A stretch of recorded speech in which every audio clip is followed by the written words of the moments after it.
Guys, welcome to the shining stars. तो आज मैं आपके लिए लेकर आई हूँ वेल प्लान 45 डेज़ का time table covered with full syllabus and strategies.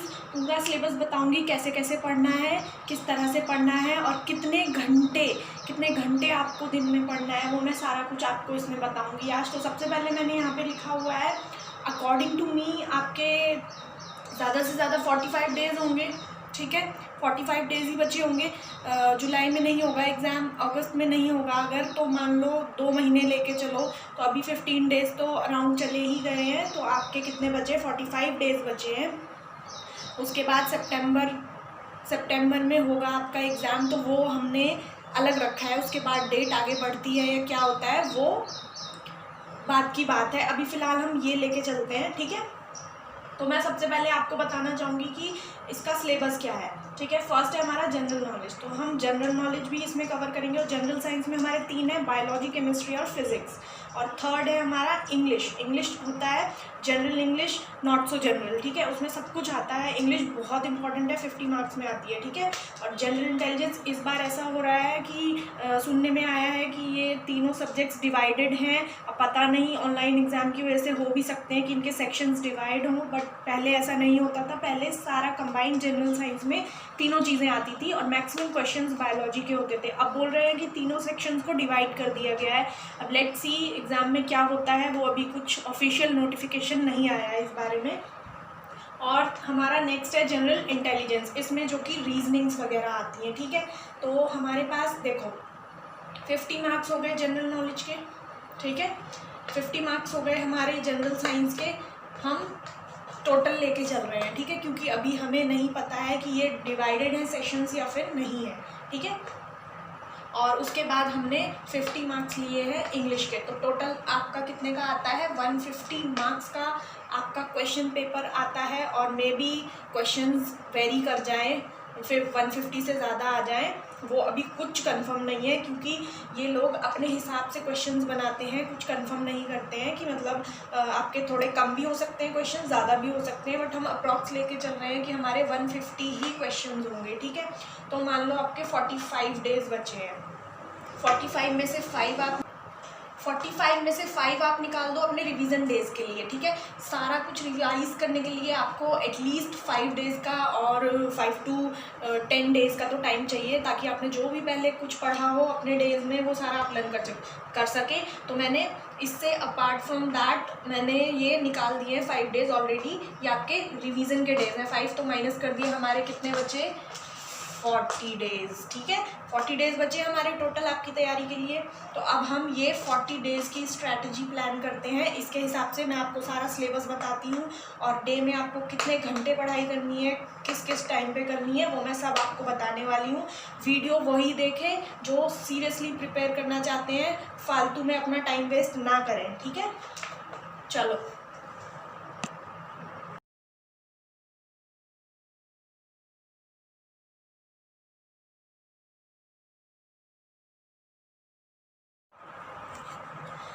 तो अभी आप लोगों ने स्क्रीन पर देखा बायोलॉजी और इंग्लिश का सिलेबस। ठीक है, इंग्लिश में इसके बाहर का कुछ भी नहीं है। ठीक है, सब जो कुछ भी था मैंने इसमें डाल दिया है, इसके बाहर का कुछ नहीं आएगा।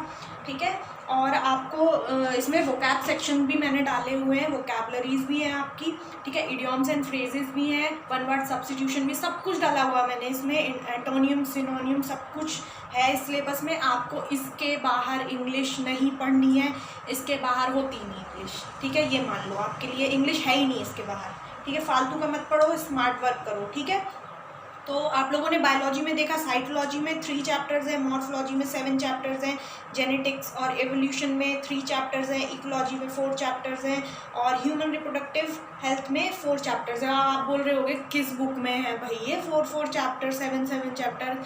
अरे भाई एनसीईआरटी में है। आप सब अगर प्रिपरेशन कर रहे हो एमएनएस की, तो आई एम श्योर आपके पास एनसीईआरटी बुक्स होनी चाहिए, क्योंकि आपका सारा सिलेबस उसी पे बेस्ड है। तो आपको पढ़नी है। इन केस इफ़ किसी के पास नहीं है तो आप यूट्यूब की हेल्प ले सकते हैं। यूट्यूब पे आजकल बहुत सारी मिल जाती हैं, या फिर आजकल लॉकडाउन चल रहा है, आप किसी भी बच्चे से जो पढ़ रहा था पहले इसमें, तो उससे जाके मांग सकते हैं। तो जो भी आपको रिलायबल लगे, ज़्यादा लंबा नहीं खींचते। तो हम इसको अब स्टार्ट करते हैं। हमारे कितने हो गए बायोलॉजी के चैप्टर? बायोलॉजी के हमारे कितने हो गए? 21 चैप्टर्स हो गए टोटल, ठीक है, 21 चैप्टर्स हो गए। अब आपके हैं टोटल कितने डेज हैं आपके पास? 40 डेज है, ठीक है 40 डेज। और ये सिलेबस आप अपने दिमाग में बिठा लेंगे, इसके अलावा आपको कुछ नहीं पढ़ना, ठीक है, ये समझ लो। 40 डेज हो गए, हमारे पास 40 डेज बचे हुए हैं, ठीक है। अब आपको क्या करना है, 2 दिन दे सकते हो एक चैप्टर को। अरे भाई इतना डीप में थोड़ी ना पढ़ना है, एक चैप्टर 2 दिन में तो आपका कंप्लीट हो ही जाएगा। आपके पास 21 चैप्टर्स हैं बायोलॉजी के, 40 डेज हैं, तो आप लगा लो हाफ हाफ है ना। बस एक का पॉइंट कुछ का डिफरेंस आएगा, वो एक इजी चैप्टर आप एक दिन में निपटा लेना, आपके 20 हो गए, ठीक है, 20 खेल गए। अब आपको ये करना है कि आप अगर 2 दिन में एक चैप्टर करोगे तो आपके 40 डेज में कवर हो जाएंगे ऑल 21 चैप्टर्स, ठीक है। जो मैंने सिलेबस बताया उसके ऑल 21 चैप्टर्स आपके कवर हो गए, ठीक है। मान लो अगर आप ऐसे पढ़ते हो तो आप समझो कि हो गए आपके।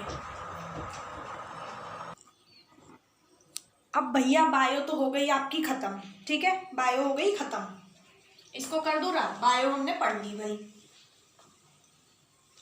बायो का हमने देख लिया। अब हम देखते हैं डेली का टाइम टेबल। अगर आप एमएनएस की तैयारी कर रहे हो, सीरियसली आप उसमें क्लियर करना चाहते हो, ज्वाइन करना चाहते हो, तो आपको खुद भी सीरियस होना पड़ेगा। सुबह जल्दी उठना शुरू करो, क्योंकि सुबह की पढ़ाई प्रोडक्टिव होती है, डे प्रोडक्टिव बनाती है और हमारा माइंड भी फ्रेश रहता है। हमें अपना डे टाइम अच्छा, हम सुबह ही जब अपना दिन अच्छे से स्टार्ट करेंगे पढ़ाई करके, तो हमें लगेगा कि हमने आज कुछ किया, ठीक है। उसके बाद हम और मोटिवेट होते हैं कुछ करने के लिए। जब हम थोड़े से जब हम कुछ स्टार्ट करते हैं तभी हम आगे प्रेरित होते हैं और ज़्यादा अच्छा करने के लिए, ठीक है। तो आपको क्या करना है, आपको अलार्म सेट करना है 4 बजे का। सुबह आपने उठना है 4 बजे, और 4 बजे उठ के आपने क्या करना है, बायो पढ़नी है वही, ठीक है। वही हमारा पुराना जो हमने अपना रूटीन बनाया है, हमने जो 2 दिन में एक चैप्टर ख़त्म करना है वो हमने सुबह करना है, ठीक है।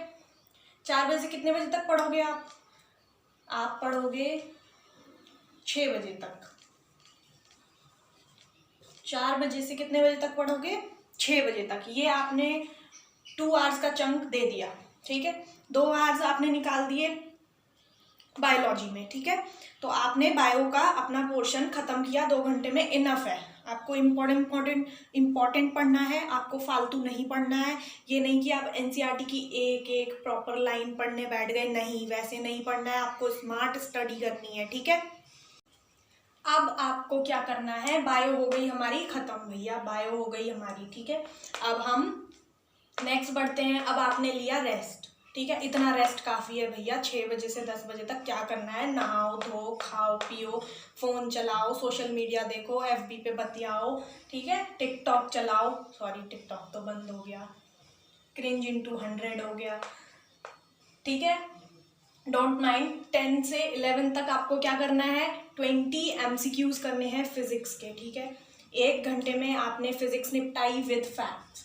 यहाँ हो जाएगा आपका माइंड फ्रेश, एकदम फ्रेश हो जाएगा। जिसको फिजिक्स नहीं पसंद उसका तो बिल्कुल ही फ्रेश हो जाएगा, ठीक है। 20 MCQs करने हैं फिजिक्स के डेली विद फैक्ट्स। मैं क्यों बोल रही हूँ फिजिक्स और केमिस्ट्री के, मैं सिर्फ आपको MCQs पढ़ने को कहूँगी, डीप पढ़ने को नहीं कहूँगी, क्योंकि इसका बहुत ज़्यादा डीप नहीं पूछा जाता है फिजिक्स और केमिस्ट्री का। आपको सिर्फ ऊपर ऊपर की चीज़ें पढ़नी है, मेन चीज़ें पढ़नी है। लॉज किसने दिए थे और कितने लॉज होते हैं, फलाना फलाना। आपको अगर चाहिए तो आपको मैं मटेरियल प्रोवाइड करा दूँगी, उसमें देख लेना, या फिर आपको जो पसंद है यूट्यूब पे उसकी देख लेना वीडियो। मैं कोई ये नहीं कह रही कि मेरी ही देखो, तो आपको जो ठीक लगे वो देख लेना। पर 20 MCQs आपके फिजिक्स के डेली होने चाहिए, ठीक है। हाँ चलो भैया, हमारी बायो हो गई, फिजिक्स भी हो गई। अब हम आते हैं केमिस्ट्री पे। केमिस्ट्री रह गई हमारी। अब माइंड फ्रेश करने के बाद, ठीक है, फिजिक्स ने हमारा माइंड फ्रेश कर दिया। अब हम आएंगे केमिस्ट्री पे अपना माइंड थोड़ा सुधारने, जो कि फिजिक्स ने फ्रेश कर दिया। ठीक है, तो अब हम MCQs 20 करेंगे, किसके? केमिस्ट्री के, और विद फैक्ट्स करने हैं। ऐसे नहीं कि ऊपर ऊपर से उड़ा दिए, चिड़िया उड़ तोता उड़। ठीक है, आपने ये करने हैं केमिस्ट्री के MCQs 20 डेली का है ये टाइम टेबल। ठीक है, अब आपको क्या करना है, अब रेस्ट ले लो आप। 12 बजे के बाद कुछ नहीं करना, सो जाओ, खा लो और थोड़ा रेस्ट लो। फिर आप 2 बजे वापस से आ जाओ पढ़ने। ठीक है भैया, यहाँ PM हो जाता है। ठीक है, 2 बजे बैठ जाओ आप पढ़ने। 2 बजे से 3 बजे तक आप क्या करोगे? 3 बजे तक आप करोगे वोकैबलरीज। ठीक है, क्या करोगे? वोकैबलरीज। ठीक है, जो कि बहुत ज़्यादा इंपॉर्टेंट है, भूलो मत। 50 मार्क्स में आना है इंग्लिश। ठीक है, और मेन रोल होता है उसमें वोकैब का। ठीक है, तो वोकैब आपको डेली करनी है। मैं वीडियोस डालती हूँ, आपको मेरी नहीं देखनी, कोई बात नहीं, आपको जिसकी देखनी है उसकी देखो, पर आपको वोकैबलरीज करनी है। ठीक है, और आपको जितनी भी करनी है, देखो अपना एक वो बना लो कि मुझे इतनी करनी है। अगर आप 10 वोकैब रोज करते हो तो 10 रोज करो डेली के। ठीक है, 20 करते हो तो 20 रोज करो। ठीक है, और ये मत सोचना वोकैब सेक्शन में ही ये इंग्लिश खत्म हो गई आज की इंग्लिश। नहीं, ये वोकैब अलग है और इंग्लिश आपकी अलग है। ठीक है, इंग्लिश अभी इंग्लिश के लिए भी टाइम दूंगी, वोकैब के लिए अलग है, क्योंकि वोकैब बहुत इंपॉर्टेंट है। ठीक है, नेक्स्ट हम आगे बढ़ते हैं। अब आपको 3 से 4 बजे तक कुछ नहीं करना। ठीक है, आप बैठो 5 बजे पढ़ने। ठीक है, 5 बजे से 6 बजे तक आप क्या करो? 1 आवर का टाइम दो। आप इसमें करो जनरल नॉलेज के क्वेश्चंस। ठीक है, इसमें आप क्या करो? General knowledge. और जनरल नॉलेज आप सुपरलेटिव्स करो, आप करंट अफेयर्स करो, सब इसमें करो, क्योंकि आपको ये बहुत ज़्यादा डीपली तो पढ़नी नहीं है। जनरल नॉलेज आपको ऊपर ऊपर से देखनी है और पढ़नी है कि मतलब कहाँ पे क्या चीज़ है, कहाँ क्या हो रहा है। आजकल तो कोरोना ही हमारा करंट है, तो उसके बारे में थोड़ा बहुत नॉलेज कि कहाँ पर क्या हुआ था, अभी हाल फिलहाल में कहाँ पर मोदी जी ने क्या किया है, ये इम्पोर्टेंट फैक्ट्स याद कर लो। और हमारी सॉरी थीम्स क्या है इस बार, जो भी हमारे फंक्शंस हुए हैं नेशनल लेवल पे, उनकी थीम्स क्या है, नेशनल फंक्शंस क्या है, कौन कौन सी बुक्स आई हैं, वो सारी आप जनरल नॉलेज में इस टाइम पे पढ़ोगे। 5 to 6 बेस्ट टाइम है, चाय वाय पियो और लग जाओ जनरल नॉलेज में। अब है हमारा 6 बजे, हमें क्या करना है? जनरल नॉलेज ख़त्म कर ली जल्दी जल्दी भाई, अपनी जल्दी कर लो। तो मेरे ख्याल से 15-20 मिनट में जनरल नॉलेज के 20 क्वेश्चन 30 याद हो जाते हैं। वही मैं तो कर लेती थी 30-40 क्वेश्चन तो जनरल नॉलेज के मुझे आराम से 20-15 मिनट में हो जाते थे मेरे। ठीक है, अब 6 बजे से 7 बजे तक आप क्या करोगे? बस लास्ट है, 6 बजे से 7 बजे के बाद कुछ नहीं करना, आराम से सोशल मीडिया चलाओ, हाय हेलो भेजो। ठीक है, इंग्लिश के आपको टॉपिक वाइज पढ़ना है। एक टॉपिक उठा लो भैया, जो मैंने आपको सिलेबस बताया है उसमें से प्रेपोजिशंस ले लो, आप टेंसेस ले लो, आप मिसस्पेल्ड वर्ड्स ले लो, कुछ भी ले लो आप। मैं वीडियोस बनाऊंगी, वो देख लेना, मत देखना यार, आपका मन नहीं करता मेरी वीडियोस देखने का, मत देखना। इंग्लिश 6 to 7 आप इंग्लिश पढ़ोगे। ठीक है, इसमें आप कोई भी टॉपिक वाइज जो सिलेबस के अकॉर्डिंग है वो एक टॉपिक लो और रोज पढ़ो, उसमें से आप अपनी प्रैक्टिस करो, और बस 7 बजे अपना दिन की पढ़ाई ख़त्म करो, खेलो कूदो, जो करना है करो, एक्सरसाइज करो, जो करना है करो, जिम करो। बट एक्सरसाइज और खान पान का ज़रूरी था, पर बाहर चाउमीन मोमो खाने नहीं जाना बेटा, कोरोना है। ठीक है, तो ये चीज़ आपको करनी है। अब भैया हमारा क्या क्या हो गया, जरा चेक तो कर लें हम, सब कुछ कवर हुआ कि नहीं हुआ। हमारा बायो हो गया कवर, ठीक है। हमारे 20 MCQs फिजिक्स के हो गए, 20 MCQs केमिस्ट्री के हो गए, हमारी भैया वोकैब भी कवर हो गई, हमारे जनरल नॉलेज भी कवर हो गई, हमारी इंग्लिश भी कवर हो गई। और बीच बीच में संडे के संडे एक टेस्ट सीरीज़ लगाते रहो। मैं आपको चैनल पे अपलोड करूँगी टेस्ट सीरीज़, वो देख लेना, या फिर किसी और की जो आपको पसंद है उसकी देख लेना, या फिर अपनी बुक्स से देख लेना, ठीक है। अब कुछ बच्चे बोलेंगे हमसे 4 बजे नहीं उठा जाता, तो भैया देखो उठना पड़ेगा, और अगर नहीं उठ पाते हो तो अपना टाइम शिफ्ट करो। यहाँ पर आप ज़्यादा देर तक पढ़ो। आपको अगर रात में ज़्यादा उल्लुओं की तरह जागने की ज़रूरत है, आदत है, तो फिर आप 12-1 बजे तक अपना टाइम बढ़ा सकते हो। तो इधर से आप कम कर सकते हो, वो अपने अकॉर्डिंग आप मैनेज कर सकते हो, ठीक है। बड़े बच्चे हो आप लोग।